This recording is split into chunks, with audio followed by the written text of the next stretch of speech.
So it looked like Stephanie White is currently trending after this article has been released about her simple rule she gave Caitlin Clark before the start of the 2025 season. When was the last time a coach actually let their star player be themselves? Well, Indiana Fever's head coach Stephanie White just dropped some major hints about her plans with Caitlin Clark.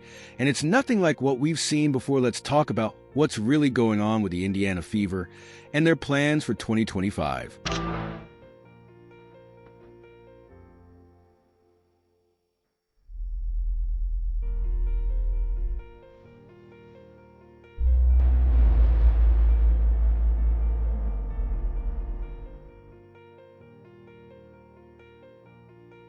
Head coach Stephanie White just opened up about her vision for Caitlin Clark. And trust me, it's a complete 180 from what we've seen in the past. The approach she's taking isn't just different, it's revolutionary in terms of how superstar players are typically handled in their rookie seasons. Phase 3 is literally just a couple days away as we get ready for the start of free agency. The biggest storyline of the 2025 WNBA season is going to be the Indiana Fever. What type of moves is they going to make for this offseason to make sure they can make a good run at the WNBA championship? First off, let's address the elephant in the room. This isn't going to be another Christie side situation. And if you're wondering why I'm bringing up sides, well, it's impossible to talk about Clark's future without looking at what didn't work in the past. Remember how sides tried to completely reshape Clark's game.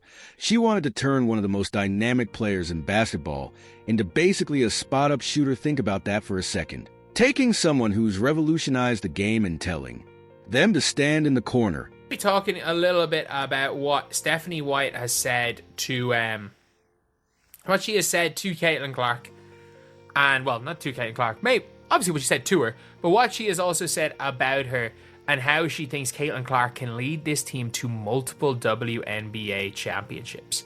And Sid's approach was like watching someone try to teach an eagle to swim. She wanted Clark to either pass or shoot within half a second of touching the ball. It was like watching someone try to put a Ferrari in first gear, only you've got this incredible machine, this generational talent, and you're limiting everything that makes them special. But here's where Stephanie White comes in with a completely different playbook. Instead of trying to fit Clark into some predetermined system, she's doing something that honestly shouldn't be revolutionary, but somehow she's building around Clark's strengths. When White talks about her plans, you can hear the excitement in her voice. She's not just thinking about winning one championship. If you guys, again, don't remember, with Christie Sides, the first thing Christie Sides did was tell Caitlin Clark, you take too many three-point shots, you need to shoot more long twos. You need to pass the ball quicker. When you have the ball in your hands, you need it out of your hands in 0.5 seconds, either a pass or a shot. She thought Caitlin Clark was an off-the-ball spot-up shooting guard. And she thought, by people saying Caitlin needs to get more looks, she thought that the only way she thought she could get a look to Caitlin, who was being denied, was via pin downs. Not using really Caitlin Clark too much as a screener, just through pin downs. She's already mapping out how they can win multiple titles with Clark leading the charge. Let's break down what makes White's approach so different. In her first conversations with Clark, she didn't come in with a list of things that needed to be fixed. Instead, she asked Clark a simple but powerful question. How do you want to improve? That right there tells you everything you need to know about the difference in philosophy. It's not about forcing changes. It's about collaborative growth. Think about what this means for the Fever's future. White understands something fundamental. You don't become great by trying to be someone else. You become great by being the best version of yourself. She's looking at Clark's game and asking, how can we enhance this? Not how can we change this? Is the difference between polishing a diamond and trying to turn it into something else entirely. The pressure factor is something White seems to understand better than most. She made this incredible comparison between Clark and Taylor Swift in terms of popularity and pressure. And you know what? She's not wrong. Clark isn't just dealing with on-court expectations. She's dealing with a level of attention that most athletes never experience. The fact that White acknowledges this and sees it as part of her role to help Clark navigate it, that's next-level coaching. White's been pretty candid about her strategy moving forward.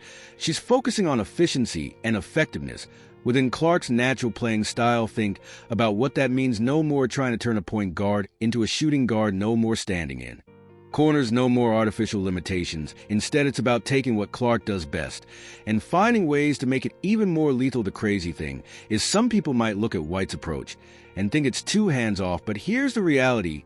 Sometimes the best coaching is knowing when to get out of the way. White's track record shows.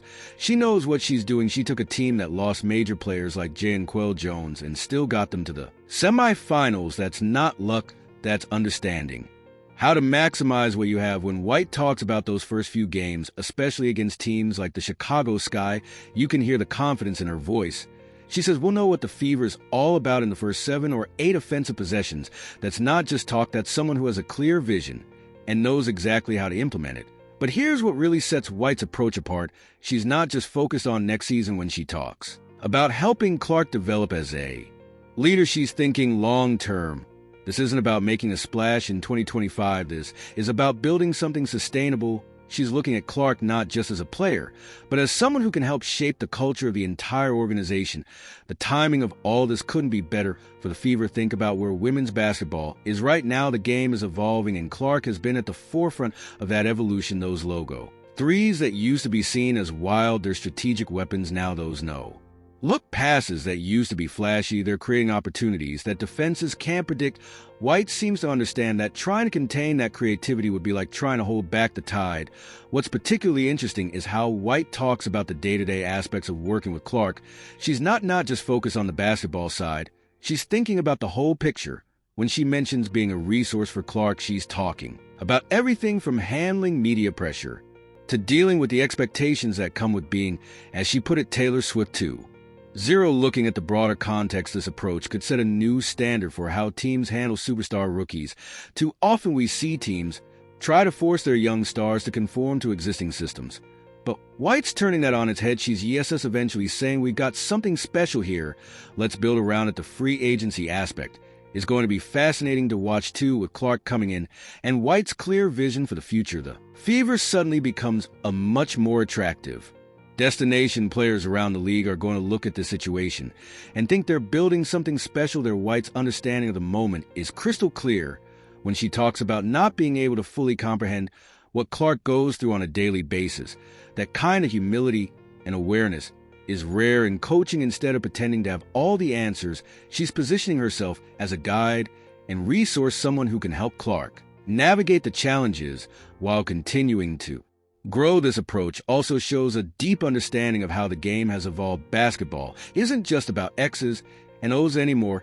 It's about managing personalities, dealing with media pressure, handling social media, and balancing all the demands that come with being a modern superstar. WH's holistic approach suggests she gets this on a fundamental level. The contrast with Sid's approach becomes even starker when you look at the results. Under sides, we saw Clark's game being constrained, her natural instincts being suppressed. The result, a team that underperformed despite having one of the most talented players in the game. White's approach promises something different, a chance to see Clark's game evolve naturally, to see her talents enhanced rather than restricted. When we look at White's specific comments about developing Clark's leadership abilities, it becomes even more interesting. She's not just looking at Clark as a player who can score or make plays. She's seeing her as someone who can transform an entire franchise. And when you think about it, that's exactly what the Fever needs right now. This whole situation reminds me of how the best coaches in history handled their star players. Think Phil Jackson with Michael Jordan or Greg Popovich with Tim Duncan.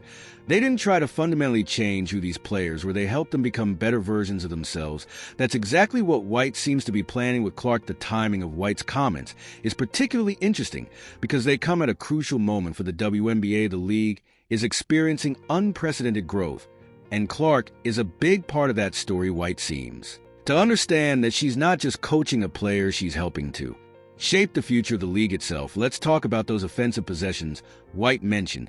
She said, we'll know what the Fever is about in the first 7 or 8 possessions of their first game. That's not just coach, that's someone who has a clear vision. And based on her comments, those possessions are likely to showcase Clark's full range of abilities, not just a small subset of them. The relationship between White and Clark is going to be fascinating to watch develop. You've got a coach who's been through the WNBA as both a player and a coach, working with a player who's already changed how people view women's basketball before even playing her first professional game. That's a unique dynamic that could lead to something special. White's emphasis on making Clark more efficient and effective is particularly intriguing. She's not talking about major changes. She's talking about refinements. It's like taking a Ferrari and fine-tuning it, not trying to turn it into a different car.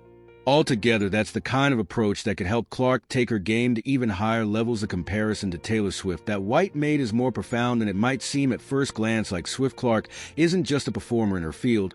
She's someone who's changing the entire landscape. White's understanding of this suggests she's thinking about Clark's impact, both on and off the court, when we look at the potential roster construction. Around Clark, White's comments become even more significant. She's not just thinking about how to use Clark, she's thinking about how to build a team that can maximize what Clark does best. That's the kind of long-term thinking that builds dynasties, not just successful seasons. The pressure aspect that White talked about is crucial. Clark isn't just dealing with normal rookie pressure. She's dealing with something completely different. She's coming into the league as perhaps the most hyped rookie in WNBA history. White's acknowledgement of this and her plan to help Clark navigate it shows she understands the full scope of the challenge. One thing that stands out in White's comments is her focus on two-way communication. This isn't going to be a situation where the coach just dictates and the player follows. It's going to be a collaborative process with both coach and player working together to achieve something special. The basketball IQ aspect that White mentioned is particularly interesting. She's talking about working with Clark to understand not just what she does, but why she does it. That kind of deep understanding could lead to some incredibly innovative basketball. Think about the potential here. You've got a coach who understands both the X's and O's of the game and the human element of managing a superstar. You've got a player who's already proven she can revolutionize how the game is played. Put those together, and you've got the potential for something truly special. The comment about Taylor Swift potentially attending games isn't just a throwaway line. It speaks to the kind of cultural impact Clark is already having. White seems to understand that managing this level of attention is just as important as managing the basketball aspects. White's approach to helping Clark navigate the daily challenges shows a deep understanding of what it takes to succeed in today's game. It's not just about what happens on the court anymore. It's about managing all the other aspects that come with being a modern sports superstar. Looking ahead to the 2025 season, White's comments suggests we're going to see something different from the Fever. This isn't going to be a team that just runs standard WNBA sets. This is going to be a team that's built to maximize the unique talents of one of the most unique players we've ever seen. The development aspect that White talked about is crucial. She's not just thinking about how to use Clark's current abilities, she's thinking about how to help her develop new ones. That kind of growth mindset could lead to some incredible developments in Clark's game. When you look at the potential impact on the rest of the team, White's approach makes even more sense. By allowing Clark to play her natural game, she's not just helping Clark, she's creating opportunities for everyone else on the team. That's how you build a championship contender. The free agency implications of White's comments are significant too. When potential free agency, a coach who's willing to build around talent rather then try to force talent to conform, that makes the Fever a much more attractive destination. White's understanding of the moment, her willingness to adapt and build around Clark rather than try to change her, could set a new standard for how teams handle superstar rookies. This isn't just about the Fever anymore. This could influence how teams across the league approach player development. If you're as excited as I am to see how this partnership unfolds, make sure to smash that like button and hit subscribe. Drop a comment below with your predictions for Clark and the Fever's 2025 season. Let's get this conversation going. Sid's approach was like watching someone try to teach an eagle to swim. She wanted Clark to either pass or shoot within half a second of touching the ball. It was like watching someone try to put a Ferrari in first gear, only you've got this incredible machine, this generational talent, and you're limiting everything that makes them special. But here's where Stephanie White comes in with a completely different playbook. Instead of trying to fit Clark into some predetermined system, she's doing something that honestly shouldn't be revolutionary, but somehow she's building around Clark's strengths. When White talks about her plans, you can hear the excitement in her voice. She's not just thinking about winning one championship.